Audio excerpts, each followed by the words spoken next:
vakar vakare ir vėl pabaigai vaikų paliktą pyragą ar pusę makaronų lėkštės, aš labai gerai tave suprantu. Tu esi rūpestinga ir žinai, ką reiškia pagarba žmogaus darbui ir maistui.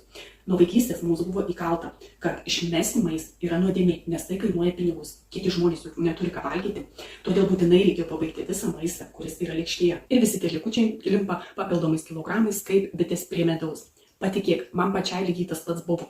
Jaučiausi soti, bet vis tiek sukištau tą paskutinį šaukštą vakarienės, nes buvo gaila išmesti. Supranti, kaip tie visi mūsų teisingi ir kilūs įsitikinimai paverčia mūsų kūną maisto šiukšliadėžėmis. Ir visą tai mes darome nesąmoningai. Visą tai automatizmu veikianti giliai įrašyta programa. Būtent todėl mano birželio 1 sprintas prasideda ne nuo alinančio sporto ar batų dietų.